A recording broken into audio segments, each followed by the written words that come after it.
Welcome to the second episode of Diagnose This, the show where we will explore mental health issues and specific mental health disorders through the lens of popular culture and fictional characters. I'm your host, Mike Smith. I'm a licensed professional counselor of mental health, practicing psychotherapy in private practice. I'm also a huge geek with interests ranging from Dungeons and Dragons to Star Wars, Star Trek, Harry Potter, video games, comic books, movies, and so many other fandoms that I can't recall them all right now.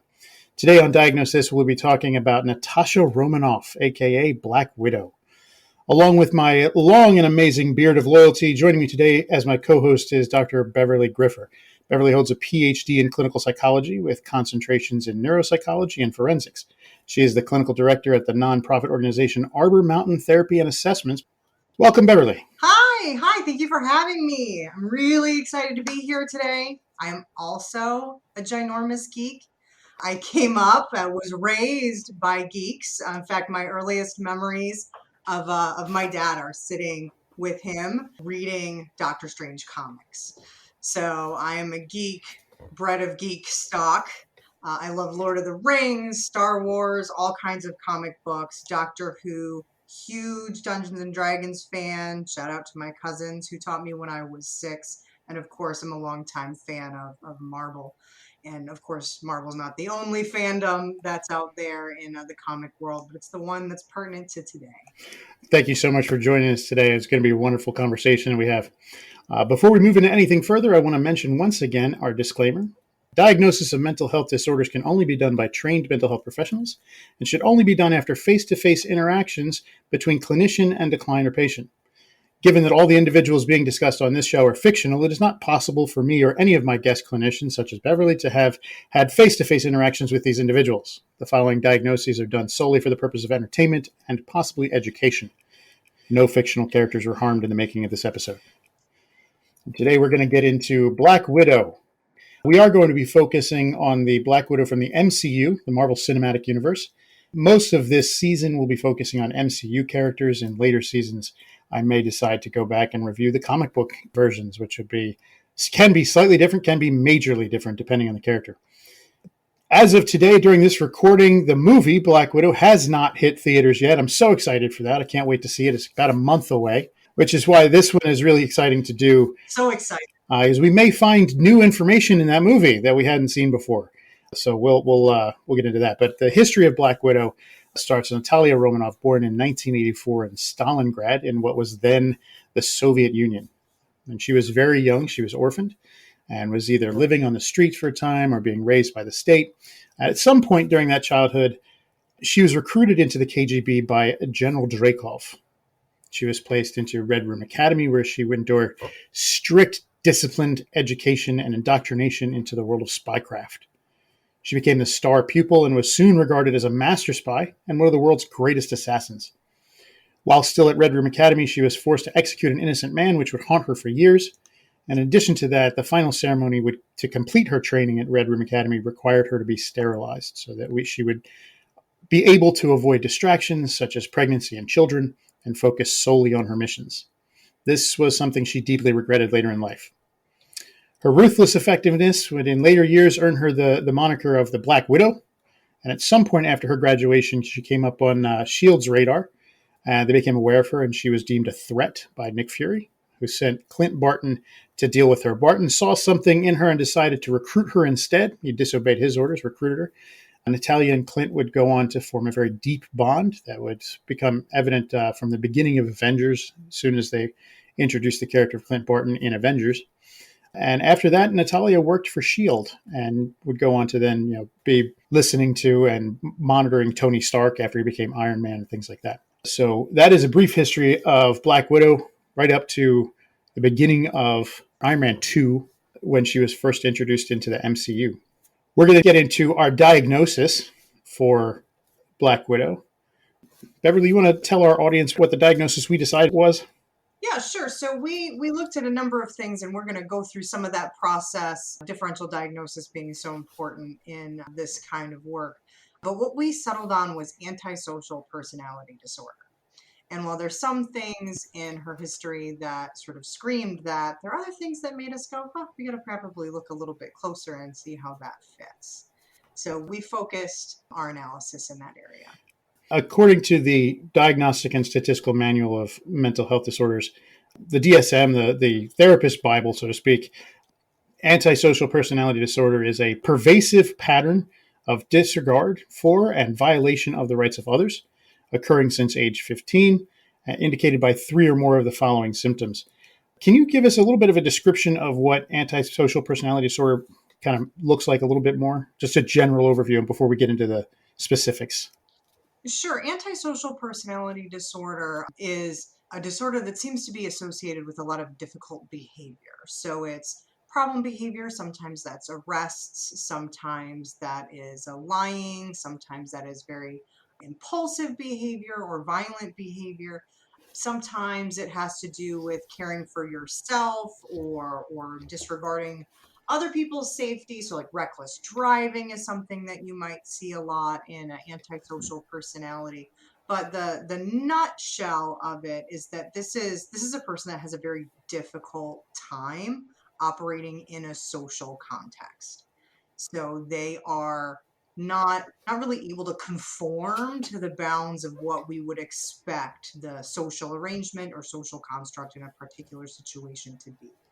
DSM 5 has sort of folded into this diagnosis what many people used to think of as psychopathy or sociopathy. Those would now be encompassed in this particular diagnosis in different aspects of it.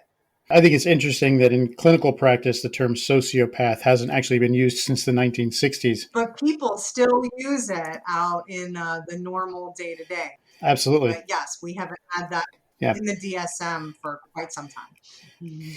The first diagnostic criteria that we'll cover out of the DSM is the very first one in the DSM is failure to conform to social norms with respect to lawful behaviors, as indicated by repeatedly performing acts that are grounds for arrest. And Beverly, you came up with the example for this one, a really good example. Why don't you go ahead and tell us about that one? There are sort of two that I see, and one is much more general. First of all, she's a Red Room Academy trained assassin. Like her job is to fail to conform with social norms.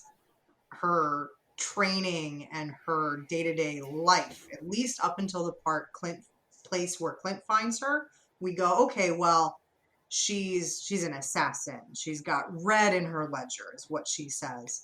And yes, that's obviously a disregard for lawful behaviors. But if we're looking at her in sort of the world of the MCU where we all get to know and love her after sort of this break, well, is that still there? Is that still an aspect of her? And I think it is. And one of the things that grabbed me first is in Captain America Civil War. So she signs the Sokovia Accords. She goes looking for Cap. They go try to find them and bring them back to try and encourage, I'm going to say encourage them to sign on to these accords, which are the law at this point. But she finds Captain America first, and she disregards the fact that she has signed onto those accords and made an agreement at this point with Tony Stark, and she lets Steve Rogers get away anyway. It seems she was really trying very hard to kind of fit into those social norms, to respect those lawful behaviors. She signed the accords. She was on Tony's side. She's really trying. But then when it comes down to it, she's just like, Cap's right. He's got to do what he's got to do, regardless of whether it's in the law. And it really didn't bother her too much to do that. She was just like, okay, I see it. Go on. And it seems like she spent quite a bit of time in that sequence, particularly in that film, sort of trying to shoehorn herself into this and then watching Cap go, no, this is ridiculous. I'm not doing this. It was a really great opportunity to see her respond to that role that was traditionally hers. There is some argument that the way she was taught these specific social norms about how to be a spy, how to be an assassin, to be ruthless, to be, unemotional about all this stuff. And then she even disregards those social norms. I absolutely agree with that. And I love the way that you're looking at it in that way, sort of looking at a different population.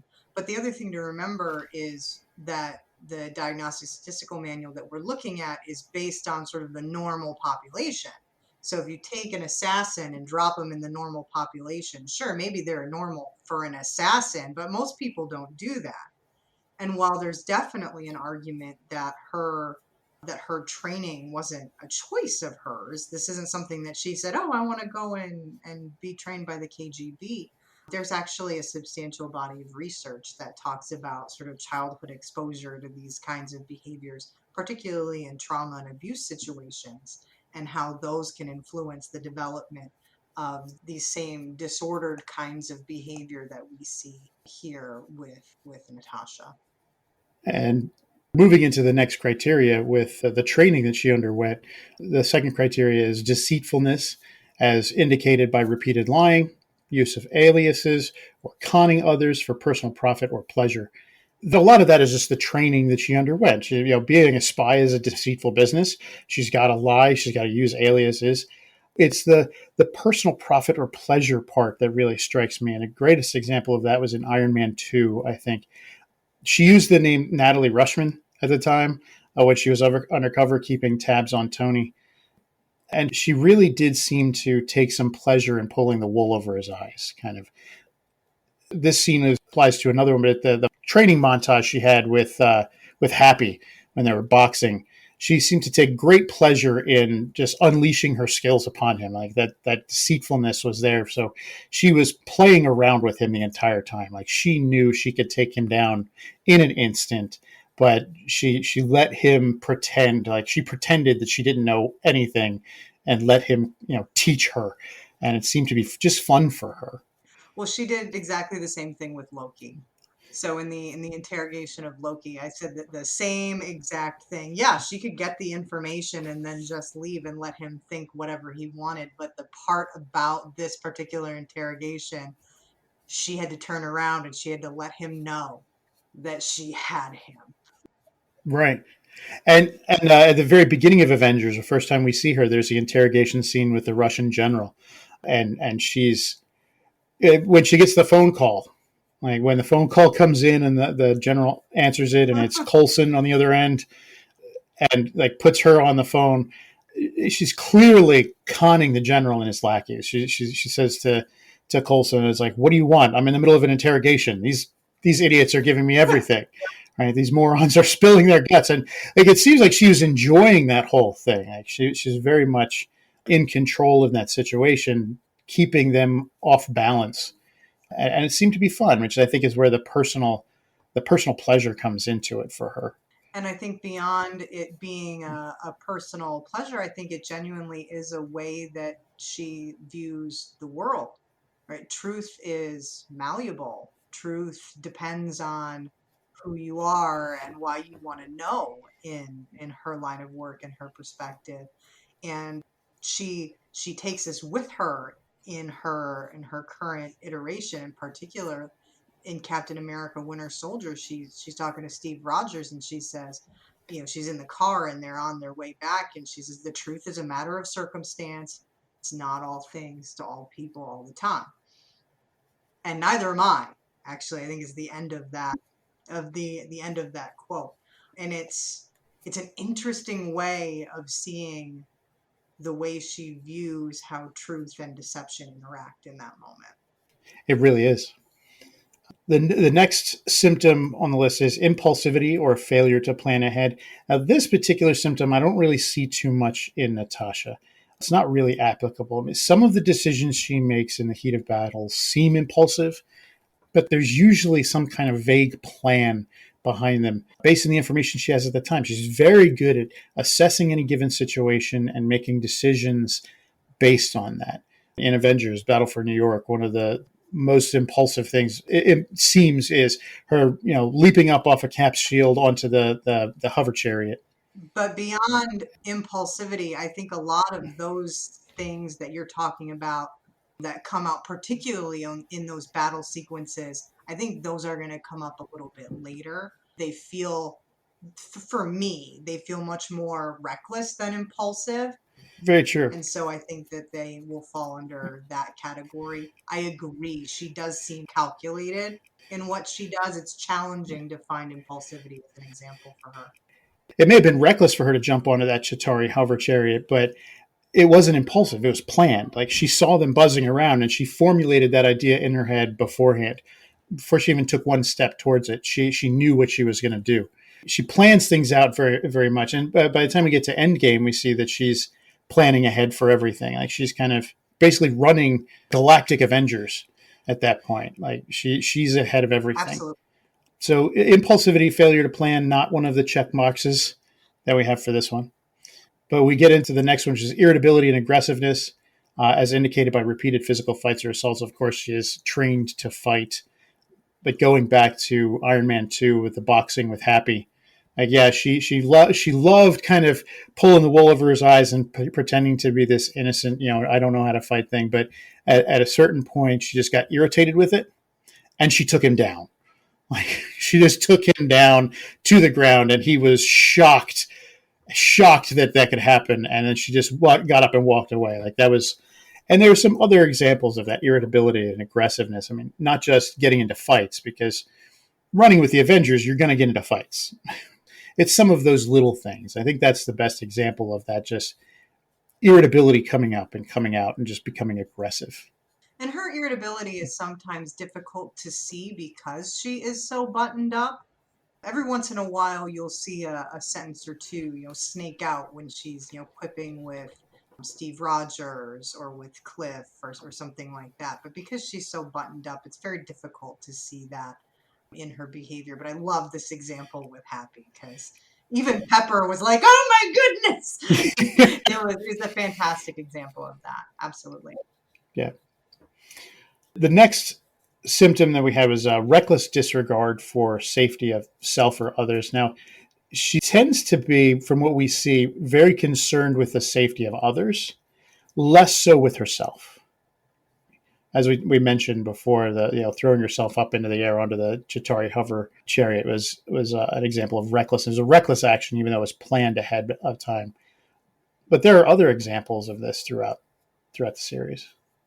Yeah, so there was the one that came to my mind actually first was from Age of Ultron, where you get that she's sort of gone out and she's still fighting and she's down in the street. And then the next scene is it's Hulk. He's had to go get her and he's flying through the air to deposit her somewhere safe. And she's like, "How did I get here? Oh, okay." Right. This is an example of where she was fighting in such a way that she would have been toast had she been there by herself, and she would have happily done that if she thought there was a good reason because she disregarded her own safety in that manner. But the one that's really fun is Endgame on Vormir with Clint. The two of them are standing there having this discussion. They both think that they're the one that's going to go over the ledge. And at this moment, she's trying to explain to him why it should be her. And he's, sort of teared up and very, I'm dramatic and the world is over and what's going on. And her answer is, well, obviously I'm the one that needs to go. I've got nothing to lose here. Right. And not only did I think that was a cold, calculated, rational decision for her to make at that time that very much sort of fits into this, I think that I got nothing to lose spirit is something that travels with her. And I think that's one of the reasons, that underlies some of these decisions that she's made to sort of be selfless in this way. I don't have anything. All these people do. I don't know what your thoughts are. I absolutely agree. Clint at that point was dead set on killing himself, essentially trying to find a way to do so. So he wanted to be with his family. They, of course, had all vanished in the blip after the snap, and so he'd gone on a vengeance kick, just killing people who he believed did wrong. He changed his name to Ronan and was going out. So on Vormir, his whole thing was aiming at, I'm going to kill myself. I'm going to sacrifice myself so I can be with them again. And I think that Natasha she realized something that he didn't. And that was that if everything went right, Clint's family would be back. And if he sacrificed himself, he wouldn't be able to be with them again. And so her loyalty towards her friend came shining through. And it may have been a planned out thing, but she didn't have any thought for her own safety at that point.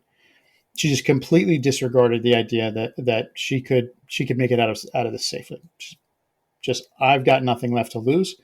It was obvious to her that Clinton had stuff left to lose. He didn't think he did, but it was obvious to her that he did, and she wasn't going to let him do that. Like, it was a big deal for her.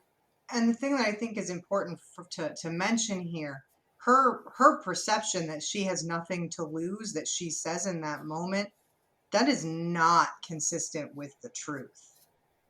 Right? Like, she has friends and she has relationships that she's built. She actually has more to lose in these moments herself personally than she has in much of the previous arc here, because if they succeed, everyone that she's lost, that she's all disheveled and bent out of shape, all of that comes back. So in this moment, yes, she says she has nothing to lose, but she is disregarding everything that she has in order to protect her friend, because that's her priority right now. She totally disregards her own safety, her own well-being, out of loyalty, out of I think even a self-deceptive stance. Like, she was so loyal to Clint that she convinced herself in that moment that she's got nothing left to lose, and that the plan was always going to be for her to be the one to sacrifice herself. Yeah. Which does bring us into the sixth criteria, which is consistent irresponsibility, as indicated by repeated failure to sustain consistent work behavior or honor financial obligations. And I find that there's not, this isn't an applicable one to her. As we just mentioned, like, she went out of her way to be loyal and responsible to Clint. Like, she knew what was going to happen before they even got to Vormir. She repeatedly demonstrates a keen sense of responsibility. Everything from the red in her ledger shows a sense of her own responsibility and sense of that. And even the coordinating the Avengers activities all over the galaxy showed that she stepped up into that role to be the coordinator of everything. And that just shows a very consistent responsibility for everything. Yeah. The seventh and final criteria is a lack of remorse, as indicated by being indifferent to or rationalizing having hurt, mistreated, or stolen from another person. In general, I would say this one's not applicable for the most part. She demonstrates a clear sense of remorse for the innocent people that she hurt, killed over the years. The red in her ledger, definitely a sense of that remorse. But there's also a line where if you're the bad guy and she's fighting you, she has no thought about grieving for you. You don't go in her ledger if you're working for the bad guys. If you're in Hydra and she takes you down, she's not going to think twice about you after that. If it's an innocent person that gets hurt, she's really, really going to feel that. No, I absolutely agree. And I love the distinction that you just made, whether it's sort of somebody that is not deserving of this kind of treatment, or if it's someone that maybe in her mind is. And I'm interested always in sort of the progression that we see from the very beginning to the very end. And I think there are many more people that she includes as innocents by the time we see her at the end. It leads me to believe that maybe earlier in life this might have been ticked off for her. But since we've met her and she's been a part of S.H.I.E.L.D. and she's in the MCU with us, this is not something that we're seeing at all. You're absolutely right. She is really the epitome of what we would expect in someone who is trying to make up for misdeeds in this kind of a setting. I think that in Avengers and Age of Ultron, the delineation of the worthy and unworthy was much more clear for her. So, you're Hydra. You're not worth my remorse. But by the time we got to Endgame, she was much more ambivalent or ambiguous line there. Like, she couldn't see it quite as clearly. More people were deemed worthy of being protected and being part of that remorse for her, even if they did bad things. She was realizing they weren't bad people. So yeah, you're right. I think there is an evolution of that sense of remorse for her. It goes through. It's a wonderful character development for her as they go through. Those are the 7 primary criteria under the Part A of the disorder. Part B is that the individual is at least age 18. Must be at least 18 years old to have a diagnosis. And we know she is, right? Because she's born in 84. So that means we've got her in her early to late 30s, depending on the movie, for sure.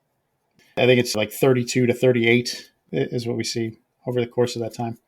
Part C is that there's evidence of conduct disorder with onset coming up before the age of 15. Yeah, and conduct disorder is sort of the juvenile version of what this antisocial personality ends up being. It's not a direct translation, but conduct disorder in kids is a lot of rule breaking behavior and acting out. And we typically want to see that diagnosis before 15, or we can see there's evidence of it before 15. So obviously, Natasha wasn't diagnosed because she was working with the KGB at that time, so they would not have done that. But it's very consistent with her timeline back in the Red Room that is training her to be like a professional walking conduct disorder example. And she specifically talks to Bruce about this too. It's Avengers when she's going to find him. She uses a younger child. He goes, "Oh, I didn't know that they started that young." And she says, "I did." So this is all very good suggestion in that flashback from Age of Ultron that before the age of 15, she absolutely would have had characteristics that we would see in conduct disorder. Right. And I think even if the KGB did diagnose that, which is there's actually a high likelihood that they would have, they were trying to control everything, but they would have seen that as an asset in that situation. Like they would have said, okay, well, let's foster this because we want to use this as a positive trait in this particular instance. True. They would have leaned into it. But yeah, she started young. Probably having to survive on the streets as she did would have led into some of that behavior just to survive. Some theft, some probably fights with others, and trying to just get by would have led to that kind of behavior. Yeah. Probably why she was inducted in the Red Room to begin with, is she showed an aptitude for it. That is all supposition. We don't have any of that information currently. Maybe we'll find more about that in Black Widow. Can't wait to see that particular movie. Part D is the occurrence of antisocial behavior is not exclusively during the course of schizophrenia or bipolar disorder. I don't think we see any symptoms of schizophrenia at all. There doesn't seem to be any delusions or hallucinations. I don't see any of the what we call positive behaviors of schizophrenia or positive symptoms that would be increases in stimuli. I don't see any really negative ones either, which would be decreases in behaviors due to stimuli. I don't think we've ever seen any kind of mania depicted in any of the movies. No, those would be like lack of sleep or really intense pressured speech where like it feels like someone has to get the whole sentence out and then they can't take a breath so they keep talking, right? That doesn't sound like something that we see from her. We don't see grandiose goals or anything like that. It's just it's not something that we see particularly from her. Those are all of the diagnostic criteria for antisocial personality disorder out of the DSM-5. Required 3 or more symptoms out of the 7. I think we only ruled out 2. I think we had an iffy on the number 7. Yeah. Currently probably doesn't meet, but probably has met in the past. But yeah. We diagnosed based on current, so. That's still enough. It's still 4 out of 7. We only need 3. So I think we could safely diagnose Natasha Romanoff, Natalia Romanoff, Natalie Rushman, whatever. We can diagnose Black Widow with antisocial personality disorder. I believe we can do that safely. Do you have any thoughts on a differential diagnosis, something else that she might be struggling with? Well, I actually had these sort of thoughts as we were going through in the beginning in the sort of planning stages. of this. And one of the things I looked at was histrionic personality disorder. One of the reasons why I looked at that in particular is because histrionic personality disorder is often seen as a feminized version of antisocial personality disorder, but we don't tend to see the same kind of behaviors here. So Black Widow doesn't tend to need to draw attention to herself in the way we would normally see with histrionic personality. We see her show a lot more concern for others than we would typically think in terms of histrionic personality. And she doesn't need the exterior approval that tends to be a hallmark in that kind of a diagnosis. Right. I just really felt like it wasn't a very good fit for her. I don't think she's able to meet the criteria there for that reason. Some of the symptoms on that one are classified with a persistent pattern of excessive emotionality, which doesn't really fit. Yeah, nope. Discomfort when not being the center of attention. And we see repeatedly that she's really happy to be Right. outside the center of attention. When in Age of Ultron, all the guys are trying to pick up Mjolnir and she's just sitting back, lounging back, and they're like, it's your turn. And she's like, I don't need to know. Like, she just lets them go and is like, she's comfortable not being part of it. So she's watching, but she's not needing to be the center of attention. Right. Interactions with others that are inappropriately sexually seductive or provocative, that I think has happened, but she's also very trained to do that. And we don't see as much of that in the MCU as we see in the comics. Right. So limiting ourselves to the MCU material, it wouldn't really fit. I'm sure if I looked really hard, I could find a couple of instances of that, one or two, but she's a spy. I mean, if we go back, she did spend time as a model, building up the Natalie Rushman persona. But again, that's a persona. That falls more under the conning and deception. Rapidly shifting and shallow expressions of emotions. We don't see much expression of emotion from her at all. I mean, not that she's like a Vulcan or anything, but she doesn't tend to rapidly shift between emotional states. I think that's the one.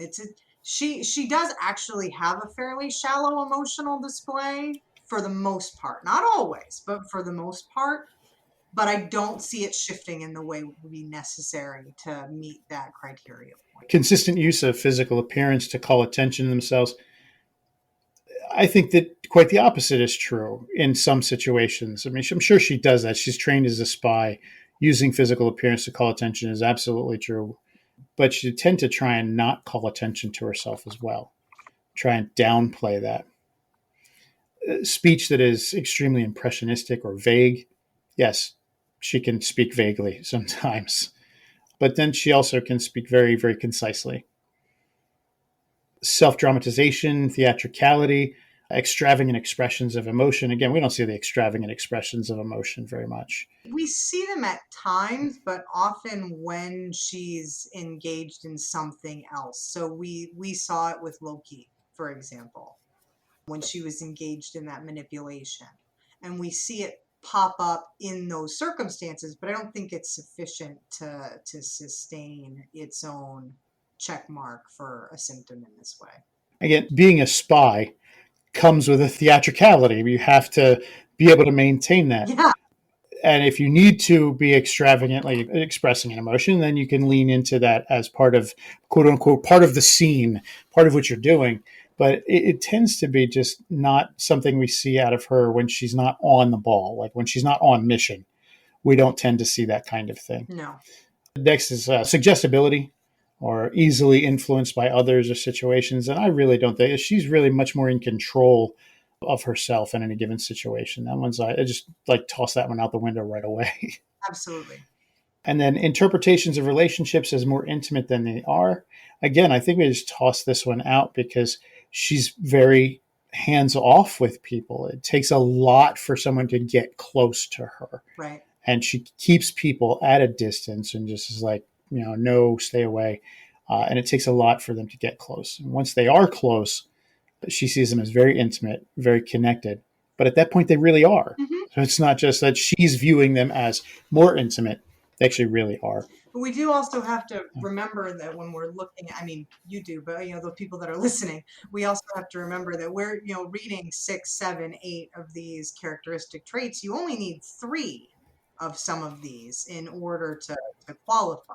So the fact that we can go, oh, well, some of these are absolutely out, but it doesn't mean that there aren't reason to still look, because some of these, are close and some of these are present, but it doesn't fit as well.